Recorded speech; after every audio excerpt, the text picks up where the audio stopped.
Welcome to Techmark Pod, where we innovate, discuss, and discover the dynamic intersection of technology and marketing. In each episode, we explore how businesses can leverage both to drive growth and innovation. Meet Alvin, our esteemed host for Techmark Pod. With over 15 years of experience as a renowned marketer, project manager, and software as a service architect, join us as we uncover the unique value proposition of integrating technology and marketing strategies, helping you stay ahead in this fast-paced digital world. Hi everyone, welcome to Techmark Pod. Today we have a special episode. This episode is dedicated to Women's Month. I've at least a panelist of guests of women, and our topic today is breaking barriers, women leading innovation in tech and marketing. So I'll let my guests introduce themselves. I'll start with Ntombezinhle. Welcome, ma'am. Hi, thank you. Thank you for inviting us to your podcast and with such amazing women. And my name is Ntombezinhle Modiselle. I'm generally known as Z. I am a strategist and a storyteller by design. In my day job, I'm a PMO lead for sales excellence in a consulting firm. But my heart is in building platforms that empower women. My key one being Reinventing Joy, which is for women like me who are fast approaching 50 and are looking to reinvent themselves, find themselves, and especially in the corporate spaces, especially in the tech environment that we work in, which is fast moving, and who just want to stop acting and show up as themselves fully in those spaces. So that's kind of the platform that I'm working and collaborating on. And the key part of why this was so attractive to me to speak to these other ladies that are navigating this world of ours. Wow, thank you very much. Kesh Govender, welcome to Hi. Techmark Pod. This is the second time. Yeah, this is my second time. I'm very excited to be here again, but this time with a panel of very amazing women, which I'm really excited to connect with and network further. It's always good to, be on a platform with like-minded women. And I think that's what today's all about. So my full name is Ndivhuho Govender, but everyone knows me as Kesh. And I'm the executive group head for Medjin Holdings, as well as overseeing 444. That is me in the IT space, but I am the co-founder for two nonprofit organizations, being Connected Humanity, that is solely focused on charitable initiatives across South Africa, and hopefully one day to just pursue along more towards the Africa regions. Not that we haven't, we have been in the likes of Mozambique, but charity is something that's very close to my heart.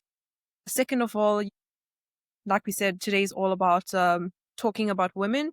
And my second nonprofit organization is the Geek Girls Foundation, which is focused on uplifting women. It's focused on basically correcting the gender disparity that the industry does have, and not just the IT space, but across industries. I think it's only the healthcare industry that is dominated by women, because naturally there's a lot of nurturing and care that comes from women, likely that they would dominate that space by 56% or so. But we're looking forward to just create equality between, the two genders, and, just giving women cues on how to be better and how to find their voice, fight their worth within the space, and, climb the ladder and get what they deserve with opportunities and equal, by earning it rightfully so. But yeah, that's all about me. Thanks, Kesh. That's quite comprehensive.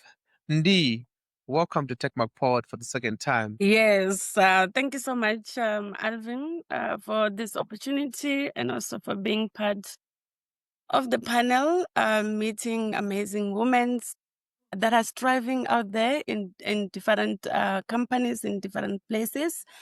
I'm Ndivhuho Dzivhani.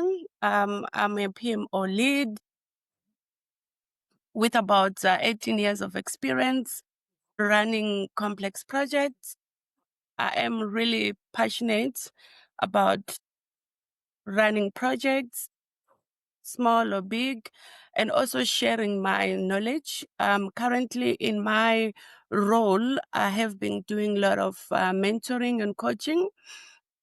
This includes young women, including young men as well. So I'm really looking forward to share my insights and my experience and my journey throughout the 18 years that I've been in this industry. Awesome. Lyndsey Chiinze, welcome to Techmark Pod. So my name is Lyndsey. So I work for Oracle Corporation, but under my belt, I've been in the tech industry for 15 years. I have worked across sub-Saharan Africa, mainly for sales and for marketing. In my current role, I am more or less a territory manager / a business development. So I enable sales currently just in Botswana, but I have worked across, I think, every country across Africa. Great. Awesome. Thank you, ladies. So today we're going to be, I think it's almost structured conversation that we're going to have.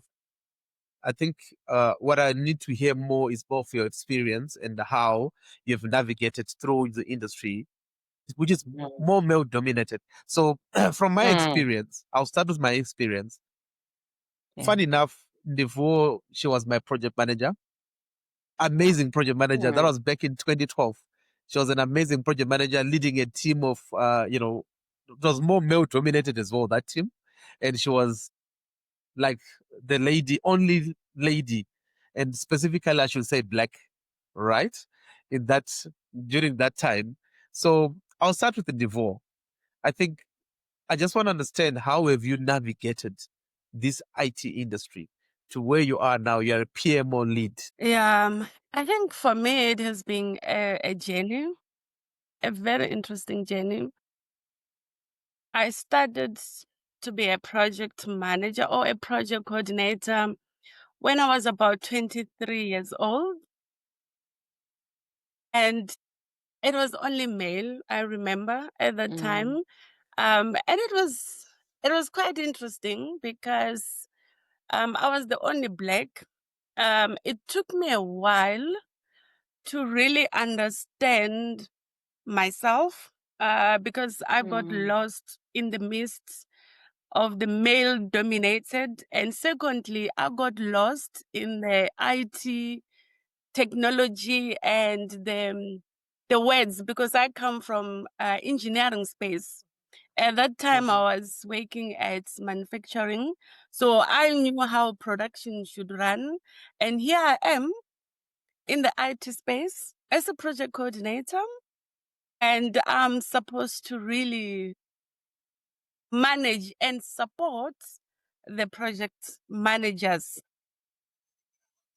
But I remember, because I had quite a lot of support from one woman who was the PMO lead at the time, and she really supported me.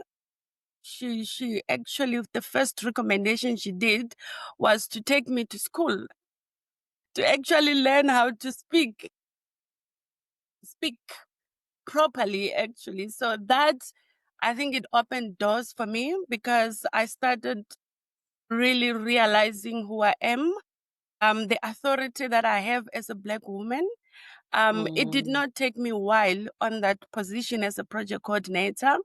Within a year, I was a junior project manager. And since then, my life has never been the same. I took more ownership. I didn't see myself as different from male, because when you are leading projects, you need to be a leader, regardless of your agenda. You need to show that you know your subjects. So for me, I remember I would spend a lot of time with the solution architects asking questions prior the meeting. If I look back, I think that was the open gate for me. The ability to ask relevant questions, because the more you ask questions, the more you get clarity. And the more you get clarity, the more you are able to lead others. And since then, for me, it has been a journey. Wherever I am, when I'm leading, I lead because I know what needs to be done. And I've led projects where I was the only female with senior consultants, and I will always take my stance. I will always, if I do not know something, I will be vulnerable in that situation and ask questions. And the funny part is you find that everyone is willing to assist you when they know that you know what you're doing. So for me, it's about really knowing yourself, discover yourself. The moment you are given an opportunity, don't take long to discover yourself, because that's when you build your credibility and you move on from there. So I think that's my story. I'm still leading even now. I have a team of female and male, and I do not separate them. I will lead with my best ability. I will guide you. I will direct you, and I will also learn from you, because you will never say I know it all, and that's quite important when you are in this industry, because things are changing. And you need to keep up with what's happening. You still need to engage with others, regardless of the gender. Impressive. So one thing that I got from what you're saying, are you saying an educated girl child is an empowered girl child? Yes, definitely. I mean, as I said, for me, I'm an industrial engineer. Yeah. I did my engineering and I moved to IT. Quite an interesting transition. I learned IT. I learned terminologies. I furthered my studies as well, to where I am today, and I'm not stopping to learn. And I think that that's one of the paths that I think, as a woman, as a girl child, make sure that you continue to learn. Awesome. Ntombi, you are at Deloitte, right? How did you manage to navigate this male-dominated industry on your side? I think what is interesting is I also joined I joined Deloitte during COVID, first of all, in the middle of COVID, in a role that I'd never done before. I joined as chief of staff to the managing partner, which was I didn't even know what a chief of staff was, to be quite honest, but um, I was willing to pivot and to learn. I came from a very strong marketing background where I'd been leading marketing and brand in Vodacom and then in KFC. So perfectly marketing, very marketing oriented, right? And then I entered this space, which you couldn't actually meet your colleagues. So you and as a chief of staff, you actually the bridge. You kind of like a superwoman PMO, so to speak, because you're trying to run with the key critical projects to keep the business going in a critical time. And COVID was one of those times where business needed to keep going. You couldn't actually go out and see clients. So there was this whole pivot into online, and we had to make that work. So I just found that it was very interesting not to be able to meet people online, and yet they have the presence and the command to be able to run with things with people you've never met that are just meeting you on a screen, and make it work. And I think my learnings there was that, and I think it was maybe good that we were in COVID, is I self-taught a lot. Like, I made it my business to know what the business was. I studied it a lot. I went out and understood every aspect of the business, what they were trying to achieve, so that when you come on screen, especially not in person, is that you speaking to the business imperatives that are important to people in a time of crisis, and you can do that with confidence. So in short, you need to show up, and you need to show up fully. Show up fully prepared, and you've got to have to put the time in to do that, right? Kind of the second thing that I learned is that you need to build your networks very, very quickly within the business. Identify sponsors that can help you navigate. Find networks. We've actually got quite it's moved so nicely because we've got what we call the board, and it's just Black women that we kind of started as a WhatsApp group. Now everybody's moved into other businesses. They're leading other businesses in other places, but we still come back and use that space when we're looking for something, or when you're just looking for, am I going crazy, guys, like right now, or is it just crazy? And so you kind of get a network of people that understand what is happening. They can understand the context, and can also just give you a reality check, and then, my final thing is, we spend so much time in survival mode. And I think that's what spurred me to start Reinventing Joy as a platform. I realized how much time I was spending in just survival mode and just trying to grasp what I'm trying to do. In that navigation that you never quite get to, okay, when do I stop surviving and start thriving and show up fully as myself? Like, you can see me, I'm a girl of, I love color, I love music, I love art, and I'm in a space, I'm in accounting space. I look at spreadsheets a lot, by the way.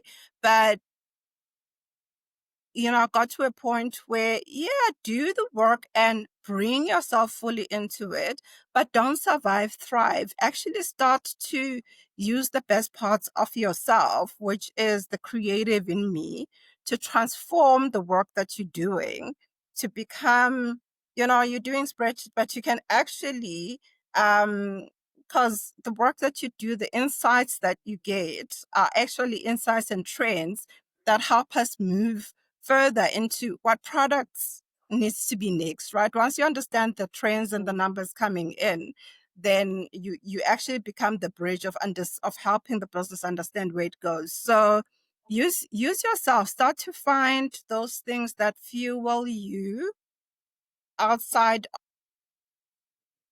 of, oh, I need to do this. I'm surviving. I'm gonna wake up every morning and I'm gonna be on my laptop. Find ways, find projects, and I think Kesh is the same as well. Where then find projects that are gonna fuel you as a person, using the work. You can use the work and the experience that you've got, but find your purpose and fuel your purpose. You'll find that then in every space that you walk in.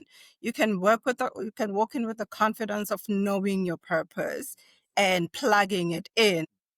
Whatever way you do, then your position doesn't matter. People start to know you, and they know what you can do, and they know, like, how you have the ability to shape shift the room, and therefore be the catalyst of a lot of things. So that would be how that's how I've navigated it, and kind of ended up at the spot where, be yourself, be your best self. Don't be afraid to bring yourself in fully, whatever that is.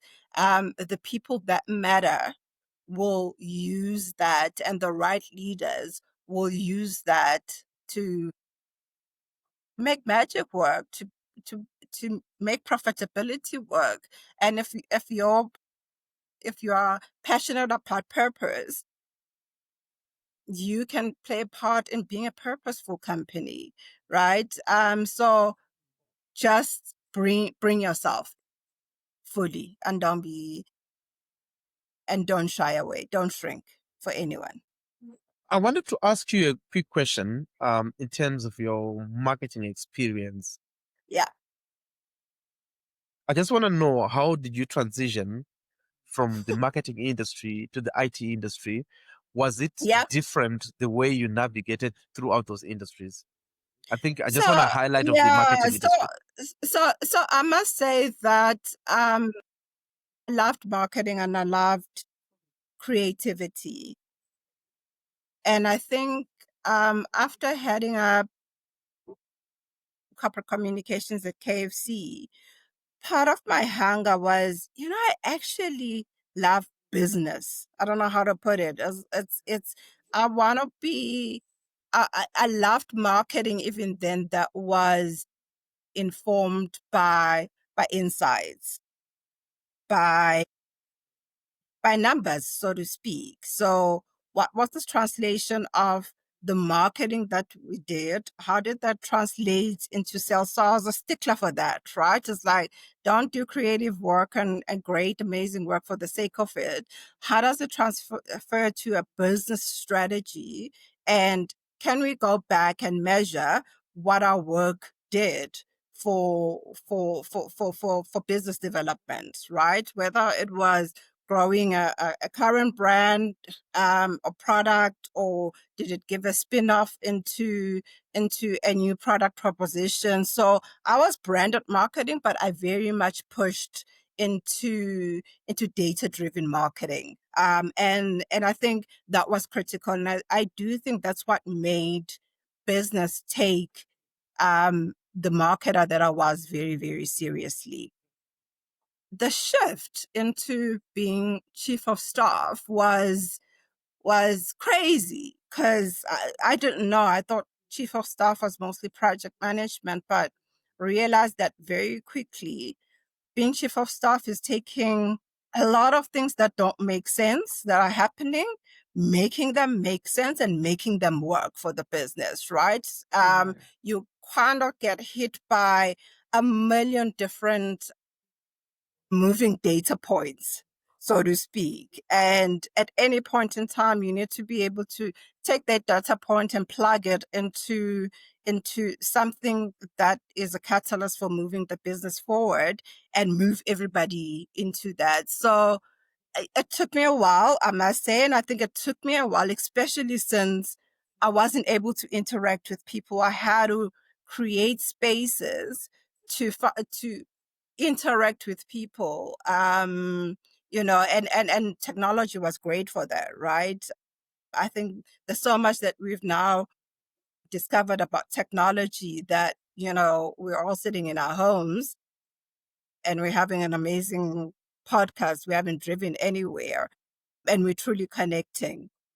So I do think that the shift was, I still took my brand strategist experience, and I've applied it heavily into now my business work, my strategy work and my sales work, and use storytelling to actually help people sell, and that's creating magic where I am. I'm really starting to see there was a lot of, and there's still a lot of groundwork that just needs to be done. You actually have to go and get the numbers, and get the trends and analyze them and make them make sense for each and every business. And then you're going to go and have to story tell to them back that this is what's happening in the market. This is what the market looks like in future.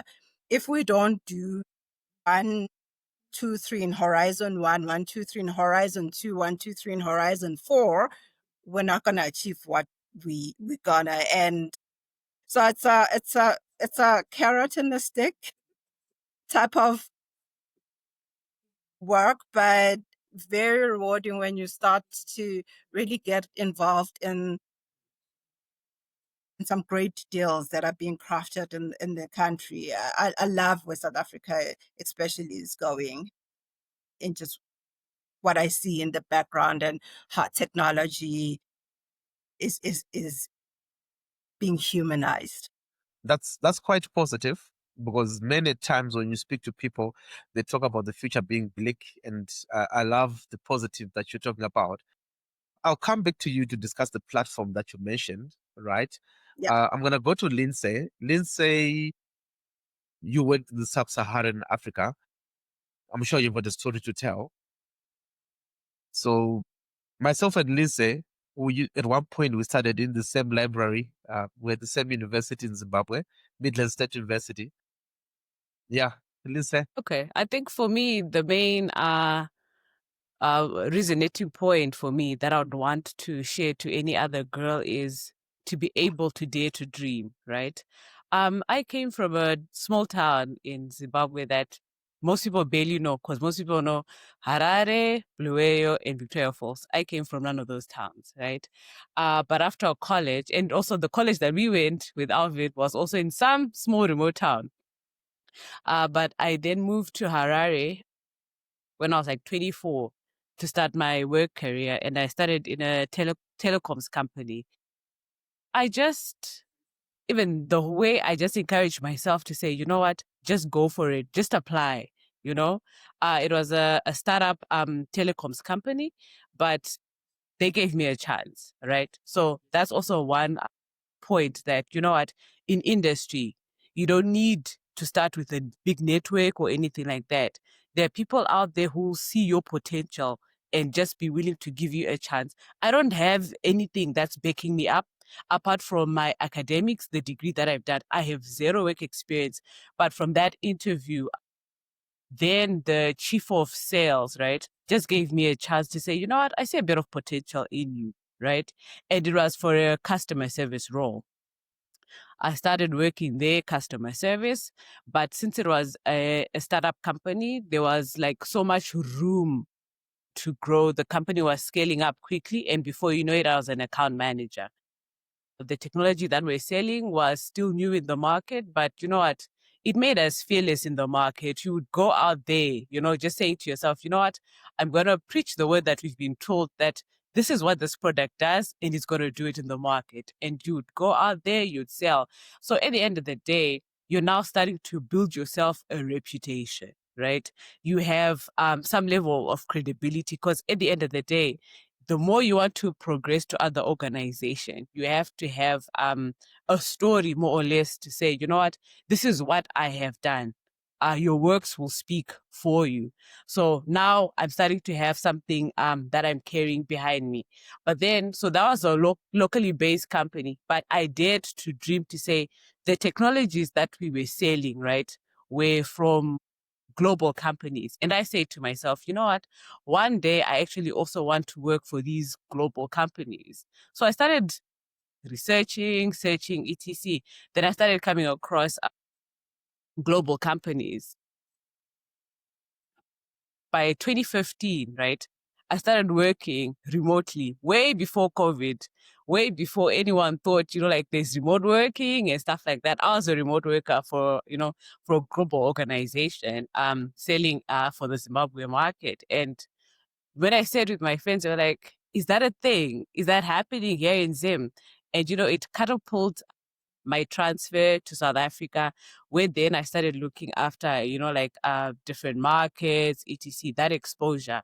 And I think one thing I've always been keen is, you know, learn the new trends, learn the new technologies, because in the various sales roles that I have held, I've sold different technologies, from your cybersecurity, from your database management, from your networking solutions, etc. So each time I started a new role, I had to upskill myself with new certifications. So for me, I was never afraid, you know, to go back on the desk, do certifications, from just the base sales certifications to actually the technical certification, so that at least I'll be proficient in the technology that I want to sell. So obviously being willing to always learn, I think is a key skill that everyone doesn't need to shy away from, because you can't just say my previous experience will get me to the next role.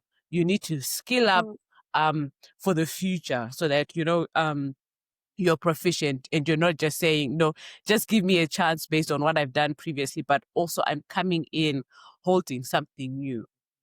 Then also, I think in the tables that I've set, in the roles that I've held, it'll be predominantly with males only, or you're just this one little dark skin on the table and stuff like that. So now you learn the art of being visible. You can't afford to be quiet in a meeting, say something, but say something with relevance on the table. Come researched up for what the meeting is about so that you have a meaningful contribution. So that's one way I learned to be visible in the market. Then just building yourself as a strong brand to say, you know what, this is what I hold, this is what I have. So like, I think end of the day, you kind of have a strategy map for yourself to say from a certification point of view, this is my strategy, this is what I want to achieve by this year, by next year, that kind of a thing. But not only to focus on technical certifications, but also to say from an academic point of view, right? Because my academics will carry me in different places, right? I have done an undergrad. I want to do my master's. I want to do a PhD. That's my own social map. But then also things that help me. Do I want to be a better communicator? Do I want to be a better presenter? There are those little separate classes that you find for yourself and then master on, because no one in the workplace is going to tell you, maybe you need to do maybe these social skills, people are just focusing on maybe just predominantly what's technical for your role. But you also need to have yourself a personal roadmap to say, I think for communication, my communication is not all that great. Let me find classes that, help me major on these communication skills, all that kind of like. So I think that's some that I just need to share. Then also just staying on top of the trends, even social trends. Social trends will give you that edge in just the icebreakers when you're engaging with people. Awesome. Thanks, Lyndsey. So it's not always the norm that one can be identified as a powerhouse, but Kesh, they called you the powerhouse, right? They recognize you in the industry or in your workplace that Kesh is the powerhouse. Tell us more about that. Yeah, the powerhouse. I think, listening to the ladies right now, I think they tackle different angles and perspectives of shaping women in the industry, leadership in the industry, expertise in the industry. And I think mine just came from a slightly different angle. And I think it's maybe something we haven't really touched on. But I think it was, and Tommy, you said that you started at Deloitte during COVID. And COVID was obviously a very trying time. And not just for businesses to understand how to get onto the wagon and kind of digest technology and using it now without any interaction, face to face, but connecting just via, Teams and, Zooms and the likes. For me, I think, lots of people digested different situations personally and professionally during the time that impacted their mental health. And I think for me, I was one of those people that fell in that caliber during that year. It was quite overwhelming, and not just from, the point, like I said, digesting technology and the professional space, but, personally, lots of, people were going through things. And, I went down that road where I think things were going for me during that time for my career. I just got, promoted to head of marketing. And that was huge for me because, I was 22 at the time. And I just had completed my internship. But I had went down the route of, a suicide attempt that I almost it didn't make it. And I think when you asked me about the powerhouse, I came back with a different mindset. And I think I relate to you, Lyndsey, in what you were saying is that dare to dream. I think lots of women are so calculated in how they take these steps that it's all about the risk what is the consequences behind that risk? Is that if I take it, if I'm going to fail, what if I don't make it? What if I don't have the capital to put into this thing? There's so many different angles that we just overthink at the time, that we let ourselves down instead of just taking that step forward. For me, I feel like I had to fall down really badly, and that was my suicide attempt, for me to actually realize that, listen, Kesh, you're 1% of not making it, like, being gone and wiped out of the earth.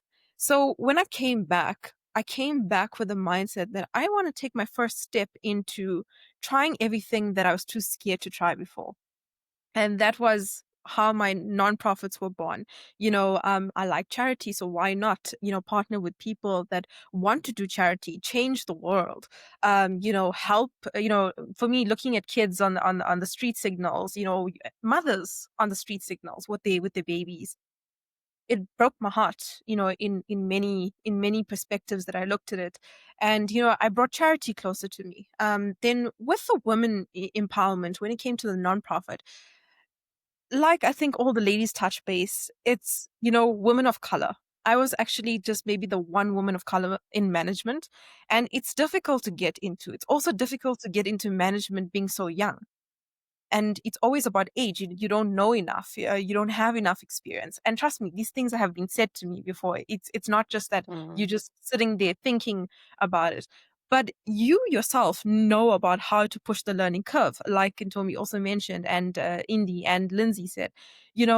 We sat and we learned stuff ourselves. It's not always that we had a mentor sitting right next to us saying, go and study this. This is why you should be doing this because it's trending or whatnot. We had to sit back and there were certain tasks that were put onto our table and they were like, okay, can you please go get me a business plan done by tomorrow? You probably didn't even know half that terminology, but you had to push the curve. You had to go find out what this means. And for me, lots of people would say no because you're scared to fail. But how else will you prove yourself that you're actually indispensable in certain things that you do, or that you're capable in simple senses that, Kesh can do it. She can present a business plan at just 22 years old, for example. Those are the things that, molded me and shaped me to be the powerhouse, because then I got to a point where I didn't just come back from surviving something so difficult, which was depression. It consumes you. It's got you.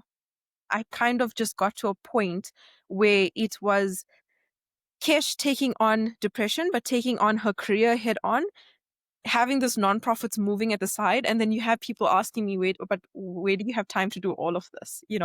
But it comes with passion. It comes about finding something you want to do, as Ntombi said as well. Like, you're finding purpose in life, and you're putting all your eggs in that basket, and just because it's making you happy, you actually don't find that it's hurting you, or it's like taking time away from you, or that you don't have enough energy to start taking this on. You're just so happy doing what you're doing, like that you love it so much that you become so good at it that you also naturally just influence people to join, or you influence people to find that step to also change their career, change what they're doing wrong maybe in their lives. And I think that part for me fed me in so many different scenarios where I felt, okay, yeah, I do feel like the powerhouse right now. And it resonated, because people would say it like, okay, she's such a powerhouse for doing all of this. And eventually it became something that I registered. It's my my own brand, that we do work for these brands, the Oracle, the Altrons, the Deloittes, Major Holdings, Triple Four, all these nice brands that have got credibility over the years in the IT space. But we actually forget sometimes that we are our own brand. And we need to remember that when we walk into the room, we're not just walking into the room that's saying, oh no, I'm just here to advocate or represent Major Holdings today. I'm representing Kesh. I'm representing the powerhouse as well. I have a story to tell too. And maybe not a lot of people will resonate with the fact that what am I bringing with Major Holdings today? But maybe that person or that lady in the room might also feel like she's having some downtime, where she's struggling mental health. And I can actually connect with her on that level. And that is why it's so important to walk in with your brand always, most importantly, when you actually introduce yourself, your name. That for me is very important. I think that's why, like, all the ladies touch based about connecting and building your network. And this is how you survive in business, but it's also how to survive as a person. You start to learn the little things from everybody else. Like, when I walk into a room, I sometimes just want to listen to your story, like you telling me how hard it was for you to get into to this door, like, to get this opportunity. You had to apply, you had to fight 50 other people to get in there. Or maybe you had to advocate a lot, to say, but please give me a chance. I feel I'm capable. I may be young, but, I can prove myself. Those stories for me take it a long way. I wanna stick closer to those people, because people don't, and I said this I think in my previous podcast as well. People don't connect with other people's successes. They may admire it, but they don't connect with that. They connect with your failures. Like, because that's something that they can resonate with. Like, it was difficult. No one gets in on the first try, right? You get on like probably your fifth or your sixth. But they want to know, how do you get there? Not like, what are you enjoying right now on the pedestal, right? And that is why, for me, speaking about my suicide attempt, or some of my failures in the IT space, or the difficulties that I had in the IT space, that for me is a lot more valuable, because people are not always as strong as maybe me or the ladies on the platform today to share their story in good light. Because let's be honest, society still has, the shame and blame story. And then you suddenly, judge for how you look, or how you judge for the decisions you made.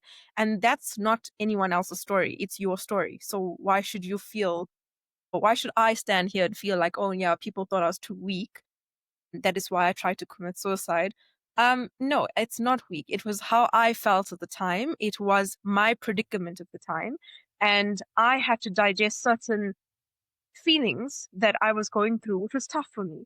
But when I got back, it's all that matters is how I got back up, and that I'm trying to help other people get back up. Please don't resort to doing what I did, but here are the tools that help me make it better for my journey, how I'm resilient in that journey. And that is why I think, Alvin, you asked me about the powerhouse. The powerhouse comes from strength. It's not about the weakness. It's about how I've transitioned the weakness into a strength.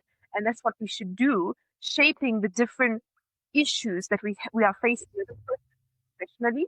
We don't need to see a bad leader and say, oh no, please now become a bad leader. We need to say, what would I love to see in a leader? And let me become that leader. Let me be different.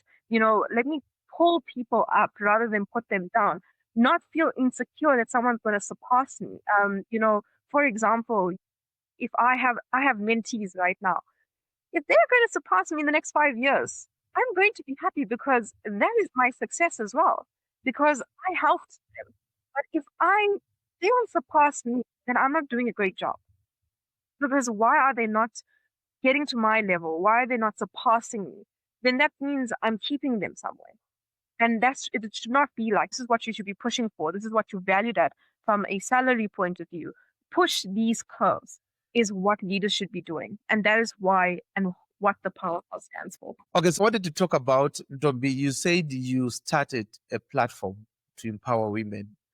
Can we talk about that? Yeah, so for me, right, breaking barriers and in tech and marketing it's not about the wins. It's not just about the success and the good stories that you hear about, somebody has broken the barriers. But for me, it's also about the quiet work. There's a lot of, and I love, Kesh, that you have shared that story. There's a lot of quiet work, of mentoring, of listening, of making space, and even creating space for others to be able to, not just to navigate, to get confidence in this space. And because we are here and we have made it, I think there's a lot of this quiet work and hard work in the background that we have to do, but we have to do it so that we can also help others do it. And for me, that's what reinventing joy is about, guys. Leadership is hard. Yeah. Leading people, leading men, women, it's just like it's hard and it's lonely, and balancing that with home.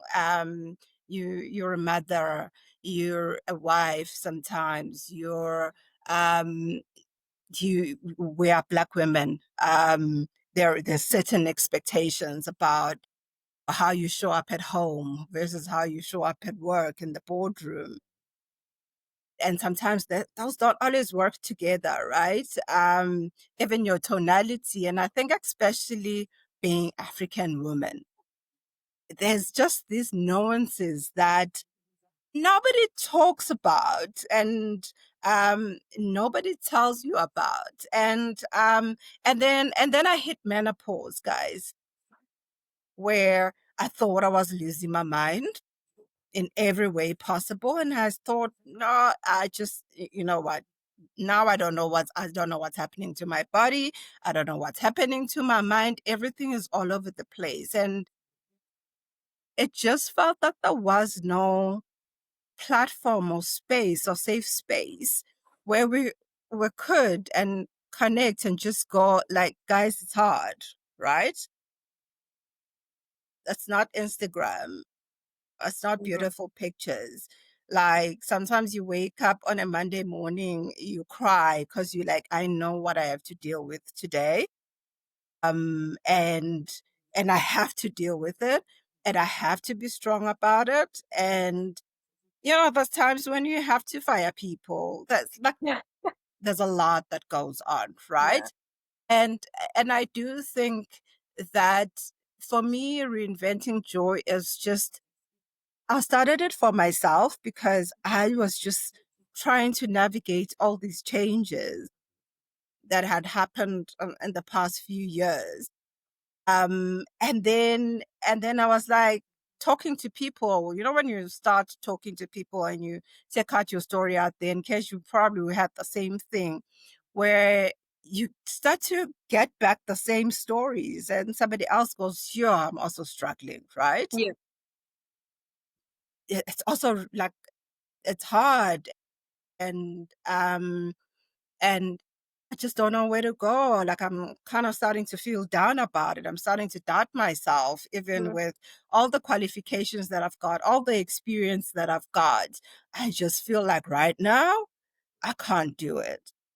So that's why for me, reinventing joy is just the process of us reconnecting, getting back to ourselves and being authentic, and telling our true stories without being afraid that when I'm vulnerable, when I say I've got menopause and I sometimes just forget things, which happens, that when I say that, when somebody says mentally I'm just not all right, that doesn't have, we need to then become the leaders where even if somebody else comes to us around that, we have the empathy, the understanding, the mentorship to be able to help everybody else while we're navigating all of these things, to also navigate them as well. I mean, guys, motherhood is a step, and then you move into the different things. It's just, there isn't, I often feel that when you walk into the boardroom, it feels like you need to leave that at the door. And I'm saying you need to bring it inside the door. And when you are in the door, in the seat, you need to also then leave the door, and even when you walk out, leave the space in such a way that people understand that you can be a professional person, you can do your work and go through the things that you're going through. And, we allow for some kindness into that space. We offer each other support into those spaces. We we tell each other stories in those spaces, because there's a lot of us that have got stories of divorce, stories of hard motherhood, stories of growing up and wanting to take your life that we just don't and can't tell anywhere in our boardrooms. And people are living with it and they're pretending that they're okay. And by the time they leave the workplace, they're ready to break. And I think if we can be in our workplaces, the representation of making that change happen, to have more pathetic leadership, authentic, open, and going, go through it. I'm going to hold your hand while you go through it as well. We're going to do this together. I think we're going to see much more transformation and breaking of barriers in this space when the women that are in it are women that are in it fully and present. So we're not just, I really think we're not just building new frontiers in terms of innovation, but we're bringing a new way of how we work and how these organizations are formed and how the culture moves and how we build support structures around that. So that our children, like I've got a daughter, I never want my child to go through what I went through. I want her to be able to not pretend and come fully herself, knowing that she's fully capable, but there will be hard days, and those hard days are supported. No, I think I completely resonate with you, Ntombi, in that sense. And I think what you said about like your daughter not, going through what you've gone through. I think for me, I'm not a mom yet, but like for me, I look at it and I think about my mom. She was a trailblazer in the IT space. She was like head of HR. If she stayed on a little longer, should have ended up being the general manager. But for her downfall is that she was going through so much of things personally, maybe even professionally. But because she didn't have this kind of platform to talk with ladies like the platform you've created right now, she kind of was drowning in her own world herself and trying to think what's the right step to take now forward, to a point that it's impacted her health so much that she had to get medically boarded in like the peak of her career, which her career was everything. And I think us as ladies, we put so much into our career because we want to make it. I mean, because looking at the previous generations, our mothers, and how they had to go through, they went through a lot, and it wasn't easy for them. So I think it fueled us a lot more to make sure we raise their name very high, and make sure that women are something we're not just meant to be in the kitchen, as the phrase normally goes, right? That we can do it too. And I think when I look at my mom, we also have to kind of find the balance between work and, like you said, the home, is because sometimes when we give too much to one space, whether it's home or the career, we tend to lose the balance, and it impacts our health some way or the other. Then that's something we can't get back. We can get back many things, our career, money, positions, but your health is something that you can't buy. You have to see for that right now. And I think we're living in a world right now that's also, looking at our foods, whatever we're consuming, it's not easy. It's not the healthier stuff that, like our parents and, the previous generations were eating with. So a lot healthier. Right now, there's a lot of complications that women are facing, like, the endometriosis, the PCOS, the things that we are getting right now, left, right, and center. We never saw this back then, but we're seeing it now, and it's starting very young for everybody. And it's something I think that ladies right now need to be very mindful of, to find some sort of balance. I think I was terrible at it. I used to work around the clock. I never used to disconnect from my laptop. If I was on something and I was working on a proposal, I would sit there 6 hours straight and not wake up to get something to eat or drink. I would just be focused on that. And now something has forced me, and I think maybe my partner has done that. He has just maybe forced me to like switch off at times. Like, So what I'm getting from this conversation is you all are leaders, but besides being a leader, you have more stuff that's happening to women. And as a married man, trust me, I know everything. I'm involved in all these things. I think our last we gave birth in December, right? Yeah, in December, and we're nearing 40. So I mean, it was a journey and a half. But I'm not going to speak on behalf of her. This is time for you, ladies. Kesh, you mentioned padel, right? And then Lyndsey also started playing padel. So there is a teammate there. You see, so Yes. D, you spoke about empowering the young ones.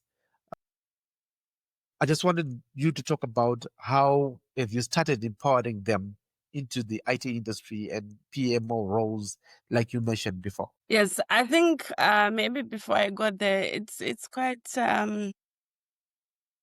profound to actually share some of the things that Ntombi and Kesh has shared, personal journeys that I think most women are scared to talk about because they don't want to be judged.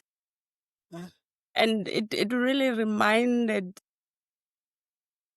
myself, when you are given a project, you actually forget everything around you, even the important things, and you just focus on that project. It consumes you. And I think for me, I reached a stage where I was really sick, and I took a step back, and I realized that self-care is very important. Just sitting down and reflect on what's happening in your life, prioritize, unprioritize the things that are actually impacting you emotionally, mentally. It's important. So I just wanted to add on that, because I think it's a reality, actually, if you come to think of it. And as young girls, young women enter into this space, I think it's important for them to not repeat what we have done. As Ntombi has alluded to actually use these forums, because at what time these forums were not there. You will actually sweat alone, and cry alone, and pick yourself up, and appear as if everything is fine. So I think it's important for us to use the forums that are there, so that we can grow faster and not repeat the same mistakes. So for me, in terms of empowering young people and also those that are transitioning into project management, I haven't have like a formal way of doing it. But I recently found that I have a number of people that have reached out to me asking questions, and I will direct them through my journey, how I've landed here, especially for those that are transitioning. And I will then walk with that person throughout the journey, through recommendation, what type of courses that they need to do as well. If they have challenges, then I'm there for them. And also currently, as I said earlier on, with my current role, I do have different levels of project managers, from graduates, junior, intermediate, senior, and program managers.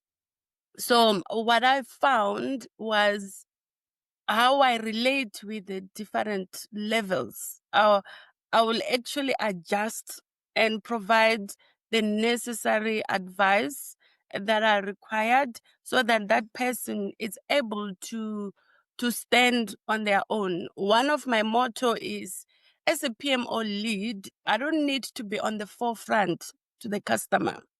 I need to enable my team, activate my team, so that they are able to stand when I'm not there. And over the Mhm. past year, I found that that has worked. I spend a lot of time underground with the PMs, mentoring them, coaching them in different aspects of how you run the project, how you manage the stakeholders, how you react in certain situations. And I've actually had project managers that have moved from graduate to project managers to junior to intermediates, like that. And I enjoy that space. It's just that I haven't really formalized. It's something that I'm looking into, because I have discovered that the more you share, the more you also feel that accomplishment, and the more you learn as well. So that's basically what I've been doing from my side. That's amazing, D. So I've got a question for you, ladies, right? It's something that I've thought through so many times. I don't know if corporate are implementing those strategies whereby they need to understand women in a way that women are affected by different conditions. Like I think she mentioned PCOS, right? And I was thinking as a company, maybe we can offer leave days during, your menstrual cycle so that women can be in a comfortable zone and a working environment where they are more comfortable than being at work, or maybe if they are physically supposed to be in an office, or maybe they can be excused for that period of time. It's something that, I've been asking myself a lot of times to see how do we implement that in our own organization to try and understand more better how women can be treated in an environment. Is there anyone who's keen to answer that question? Okay, so on my side, I think one hidden gem that's actually available in corporate is not for every corporate, but I think most corporates have a bit of either hybrid work or flexi hours, right? So I think as women, right, like when let's say for example, when your period is about to come or it's about to start, right, you might just wake up, your body is drained. You don't have the energy. You for the life of you, you can't even start to work, right? But maybe you just need a 2-hour downtime, right? And before you know it, at 10 o'clock, you're able to start working, right?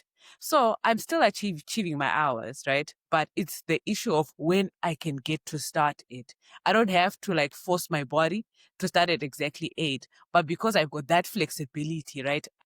I managed to, whether I took paint stops, whether I put a hot water bottle on my tummy for those 2 hours, just to keep my body up. So flexi hours actually help us accommodate. Then even sometimes during your cycle, you might not even feel like interacting with people. You just want to be in your own space, etc. So hybrid work gives you that opportunity to say, you know what, tomorrow I'm not getting it because I know how the day is going to start with me. And I think for me, generally, I've never had a hectic period, but both of my siblings have had hectic periods where I have seen that, you know what, these guys are not going anywhere today. With the way they look, they're either vomiting, they're just down for days. But then it's not going to keep them down for either the whole week, the duration of your cycle, but for that day, for that 2 days. And it's not saying that during that period, I can't work. I can work, but I think I just prefer to do it in the comfort of my own space. So I think maybe that's one gem that's already available on the market. And sometimes you can even use it as a deciding factor to joining an organization to say, do you offer hybrid work? Do you offer flexi hours? Because it's going to accommodate the needs of my body, the needs of my cycle, etc. Okay, thank you, Lindsey.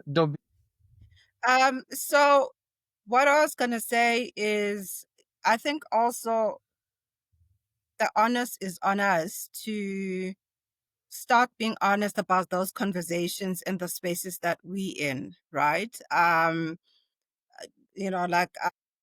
I'm a grown up now, so I have those conversations to say, you know what, today I'm really not feeling well, right? I'm not feeling well. Could be various things, but like I just woke up not feeling well. I just need an hour, a couple, as Lindsay says, which is often, I just need an hour, and then are locked back in. And I think part of it is being sure that you deliver, right? You need to be a person that can be trusted to deliver, and that's on you, right? That you self-manage, you deliver on the things that you're expected to deliver in, etc. And then being honest to go like, you know what, right now can't, but I'm gonna log in at tonight and finish this off. I'm still gonna do what needs to be done, but right now I just can't. And I've often had conversations where I go, you know what, I'm actually right now, I'm too tired to do this particular type of work, and I'm gonna make mistakes. And I say it out loud to the team. So I need to step back, go breathe, have a glass of water, do something else, have a walk, then come back and look at it. Because if we carry on, there's going to be mistakes in it. I know myself enough, and then we're just going to have to redo it. And I found that nobody really is really judgmental when you're very upfront and honest about what is going on. But when you're cagey and you just like, you know, you don't also give room for people to understand you. Like, you haven't given the room for them to even say no. And often, as you were saying, you have a wife. A lot of guys have wives. They kind of know that things happen. And often it's like when you go like, listen, yeah, I've got cramps today. Even if you've got a leader that's a male, I promise you guys, chances are they're gonna go like, "Ooh, yeah, okay. Do you need a minute?" And then you're like, "Yeah, I need a minute." And as long as you do deliver, and I think as long as we don't make being women an excuse, and it doesn't get abused as, oh my gosh, no, there's I can't do this, or I can't do that, or like, then it starts to create a reputation, right? But if you're firm about it and I'm not okay right now, I'm gonna get it done. You manage, I'm gonna do it at this time, you're gonna have it by this time. Are we good? Yes. All right. Iterate back to me. 4, 5 o'clock, you said we're good. Okay. Then you go and do that. But you've also managed your stakeholders, right? I think we really need to kind of get into the maturity, even from a young age, of really managing stakeholders, of people that we live with, even people you live with, even your partner. If you're not well, go like, my love, you know what? I just woke up and I'm not all right. Like, I'm not going to be smiling a lot today. It's not you. I'm just not okay. And over time, they kind of go like, oh, you're not smiling today. Are you? Like, yeah. And then it's good. Otherwise, it's just women are moody, or like it becomes like this universal thing that women are moody, or it gets painted because it's never been categorized properly by women that can do it maturely, to say, this is what's happening. This is when you can expect me to be able to do something. There's nothing wrong with the world. I'm just not okay. Okay. Are we good? Can somebody else do this? And look, life does go on. Thank you, Tommy. I got it right. Lyndsey, you mentioned that you wanted to talk about strategies for encouraging more women to enter and lead tech and marketing roles. I'm gonna give it to you. But I think some of them we were touching them as we were going through, Yeah. And I think one of them was, like just being bold in the marketplace, to just say to yourself, even though a role might look intimidating or anything like that, just say to yourself, you know what, let me give it a try. You know what, there's nothing I can lose by just, applying there, just sending out my CV and doing the needful, the following up, etc. Sometimes there's always that person who's willing to give you a chance. So that's one of them. And then just also saying, while we are in roles that we are in, right? I think majoring more on collaborations than competition is an important skill, because competition brings one person to the top, but when we collaborate, we bring each other up to the top. And then also, like, with the mindset of collaboration, right? I'm just not only working with peers who are in my same level, right? I'm collaborating with people who are from internship levels, who only have maybe 2 years of experience, and even people who have 20 to 30 years of experience. And in those collaborations, right, the older people, the people who have influences, get to be exposed to the younger people, and also allow to get mentorship. So now in mentorship, you kind of get maybe a blueprint of how did that person make it to where they are, and you also get to be exposed to it, and allows you a chance to follow through such a career path because someone has exposed to you. Because sometimes a limitation of exposure just blinds your eyes to what you already know. But if someone exposes you to different paths, I mean, now, like in this era that we are in, you will talk to someone and they will tell you the name of the role that they are in, right? And you're like, I never knew there was such a role. I never knew such companies enrolled such roles, and all you needed was maybe a set of skills that you maybe already have, but you did not know the existence of such a role. Are you Then, talking of chief of staff? yes, roles like that.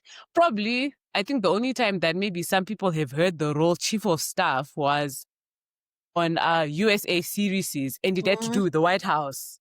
Anywhere else, you did not know there was such a role as, chief of staff. Even I have one of my friends who's an executive assistant, right?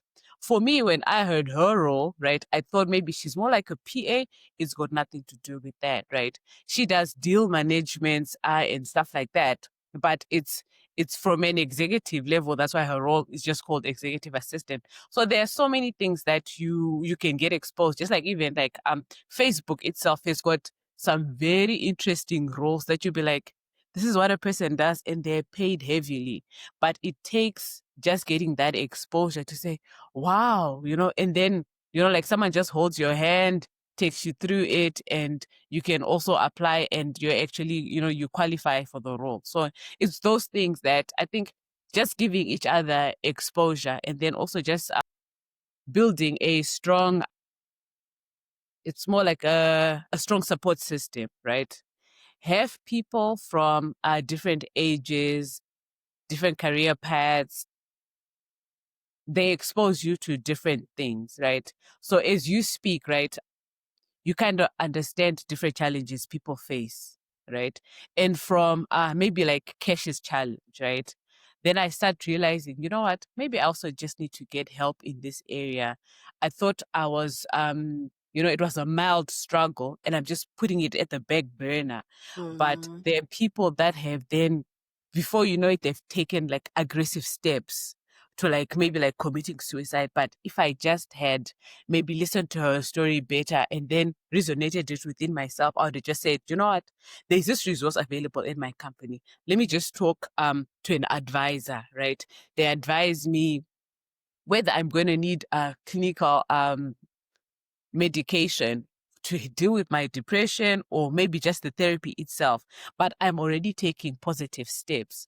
So it's in those groups that we form as women that kind of help us enrich ourselves, model good behavior, model like where we want to go in future. You also share ideas, whether it's from a finance perspective to say, you know what, I landed myself this good role, but I feel like I'm not managing money well. Now I constantly look poor because I'm failing to manage money well. How are you guys handling it? How are you guys doing it? You know? So, and even I think as women as well, one of our biggest downfall apparently is our choice of spouses, right? How are we managing the power that we're giving the spouses that we have, etc. So it's in those social groups that we have around us that help us mold each other. Because, you know, like from a young age, as 22, someone can make the wrong decision of a spouse and their career just goes down the drain, you know? And it's not even at a young age, and even at 50, I can get into a relationship and make the wrong decision. So it's all those things that just help us to stay grounded, you know. So I think make the circle bigger, you know, network with people, talk to people.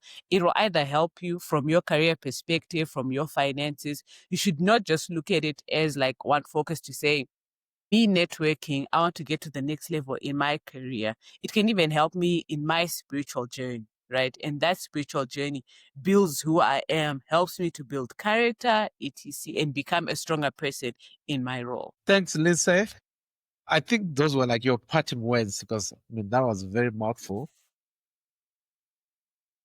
Yeah, so we're now coming to the end of the episode. So, Dee, I noticed that you are now selling these handmade bags. They're very nice, but I still haven't bought one. But yeah, I'll still come there. So, what are your parting words as we come to close the episode? Yeah, I think there's a lot that have been shared here.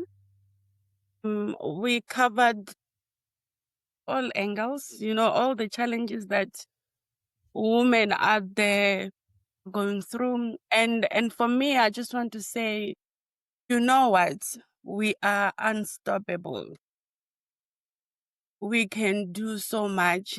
We should not allow a moment to limit us or to define us. We are adding value, and the world is out there waiting for us to come out and do what we do best. So yeah, I think for me, let's just, you know that we are really, really unstoppable, and let's support one another as women. I think Kesh touched on that. And if you are going through something, that will not define you. That is just the beginning of greater things that will happen in your life. Thank you, Dee. So if anyone wants to reach out to you, how do they get hold of you? Is that LinkedIn? Yes, you can find me on LinkedIn and Ndivhuho Dzivhani. Yeah, you can reach out from there and we can connect. So yeah. But we still need the handbags. You never said anything about the handbags. So I think the handbags is a quite funny story. I was going through moments, as I have said, and I used to wake up middle of the night and just start crying. So I was like, what is it that I used to like when I was young? So I used to do sewing. I used to use my hands a lot. I do, the wigs. I will plant. I will do all sorts of things. And I thought, okay, instead of me waking up and have moments, what is it that I can do? And I started researching about bags. So I really then started to do handbags, and when I'm holding it, people were interested on it. So I'm actually exploring that side of thing. It's my hobby. It's seamless for me to do it. So I design different bags at the moment, and I will actually just crochet them, and they look beautiful and they define us. So I always say it's made with love, and us as women, we need to share that. When you are holding it, you know that this was made with love, and that love is being passed to you as well. That's amazing, Dee. And you know what? AI will never disrupt your industry, eh? True, very true. So keep it. So actually, you know what? Yesterday I was listening to the radio, and there was a lady who was talking about how they are, hand making biscuits, and they are now exporting them to America in Cape Town, right? And they've got about 87 people that they employed, right?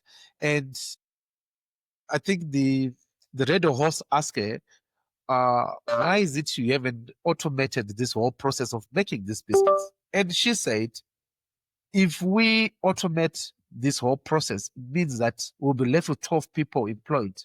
But right now, we've got 87 families that we're feeding. So we'll rather continue feeding 87 families than feeding 12 families. So there are certain things that are not to be automated. They still need to be, do it manually. So I think you're on the right path. Keep at it. Thank you. Sure. I think this has been such a beautiful and an empowering session, and I love the fact that we started talking about tech and breaking barriers, which is powerful in itself. But I think we ended up where we're saying that the real legacy is making sure that joy and purpose and opportunity are built into every path of the women that walk behind us. And I think we've said all of that. We've said it in such different ways. But, sitting here, I think what we are saying is that the true breaking of barriers is really making sure that women can joyously, purposefully, confidently walk in behind us and be able to take up spaces, whether it's in corporate, whether it's in life, whether it's starting, foundations, whether it's side hustling into the bags that I will buy because I'm bag obsessed. It's just so much about a woman that we need to be so intentional about creating and having platforms, even if you don't create it officially.